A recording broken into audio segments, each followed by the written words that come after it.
नमस्कार प्यारे बच्चों, गुरुकुल की शिक्षा में आप सभी का पुनः स्वागत है। मैं पंडित आशुतोष शर्मा। आज हम जिस विषय पर बात कर रहे हैं उस विषय का नाम है आश्रम।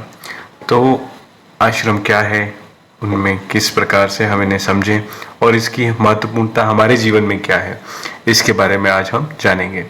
आश्रम शब्द एक धातु श्रम धातु से निकला है, जिसका अर्थ होता है प्रयत्न या परिश्रम करना। जिस प्रकार एक आश्रम तुलनात्मक रूप से श्रम का एक उल्लेखनीय भाग या कर्मस्थली है, जिसमें व्यक्ति अपनी योग्यता और क्षमता के अनुसार किन्हीं व्यक्तिगत या सामाजिक लक्ष्यों को प्राप्त करने के लिए प्रयत्न करता है। आश्रम एक ऐसी व्यवस्था है जिसमें वे कुछ चाहे कुछ करने का प्रयास करता है। जन समाज में इसका अर्थ विश्राम से भी निकाला जाता है। उपनिषद काल में आर्य लोग जीवन को अनंत यात्रा मानते थे, जिसमें स्थान स्थान पर विश्राम करके आगे बढ़ते जाना या आगे बढ़ने की तैयारी करते थे। यह यात्रा मोक्ष की ओर जाती थी। लोगों के जीवन का चरम लक्ष्य मोक्ष की प्राप्ति होती थी, जिसके बाद आवागमन के बंधन से मुक्ति मिल जाती थी। प्रत्येक आश्रम एक ऐसी व्यवस्था थी जिसमें कुछ अवधि के लिए रुककर आगे की यात्रा के लिए प्रस्थान किया जाता था। वैदिक व्यवस्था में मनुष्य की आयु लगभग 100 वर्ष मानी जाती है और इन 100 वर्षों को बराबर 4 कालखंडों में विभाजित किया जाता है। ये 4 खंड हैं: ब्रह्मचर्य आश्रम, गृहस्थ आश्रम, वानप्रस्थ आश्रम, संन्यास आश्रम। इन्हीं चारों भागों को 4 आश्रम की संज्ञा दी गई है। प्रत्येक आश्रम की अवधि लगभग 25 वर्ष मानी गई है। मनुष्य के जीवन के प्रथम जो 25 वर्ष हैं उन्हें ब्रह्मचर्य आश्रम कहा जाता है। द्वितीय 25 वर्ष को हम जो 25 से 50 होते हैं उसे गृहस्थ आश्रम कहते हैं।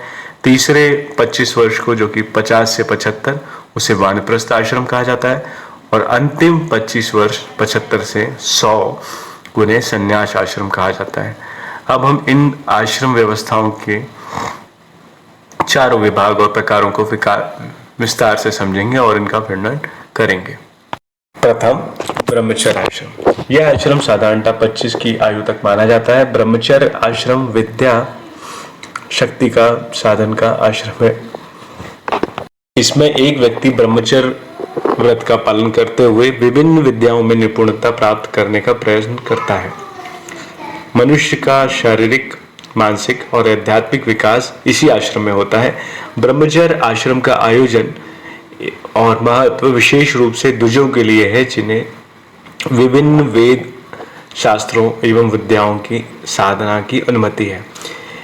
इस आश्रम में यज्ञोपवीत करना, उपनयन संस्कार के लिए महत्वपूर्ण रूप से द्विजों को प्रवेश दिया जाता है, जिसकी आयु सामान्यतः 8 से 16 वर्ष होती है। प्राचीन ग्रंथों के अनुसार ब्राह्मण बालक को साधारणतः 8 से 10 वर्ष के बीच, क्षत्रिय बालक को लगभग 10 से 14 वर्ष के बीच और वैश्य बालक को 12 से 16 वर्ष की आयु के बीच में उपनयन संस्कार या यज्ञोपवीत के माध्यम से ब्रह्मचर्य आश्रम में प्रवेश कर लेना चाहिए।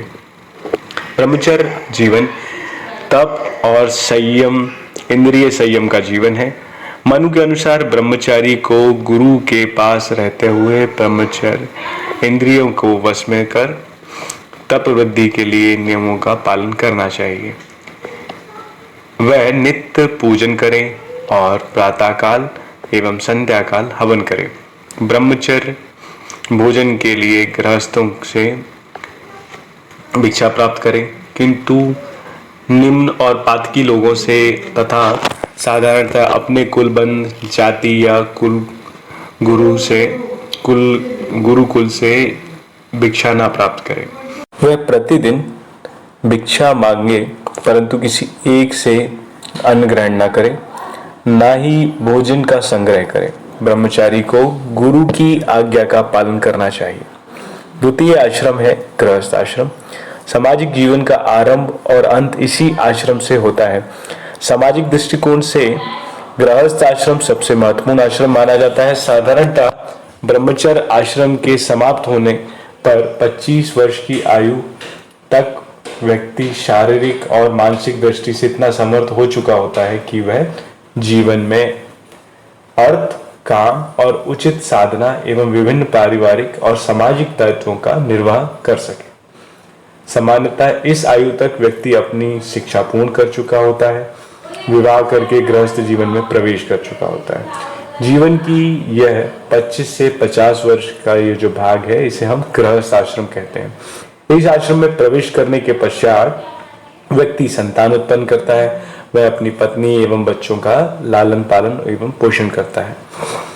इस आश्रम में रहकर व्यक्ति अपने माता पिता की भी सेवा करता है। इन्हें इस प्रकार से संतुष्ट करने का प्रयास करता है।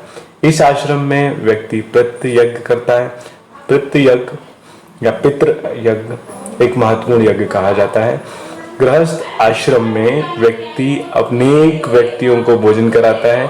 अनेक प्राणी गृहस्थ के जीवन सहारे रहते हैं।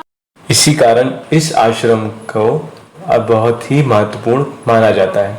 इस आश्रम में व्यक्ति के 2 महत्वपूर्ण कर्तव्य बताए गए हैं। प्रथम, कर्तव्यों का संबंध धर्म, अर्थ, काम, मोक्ष आदि से।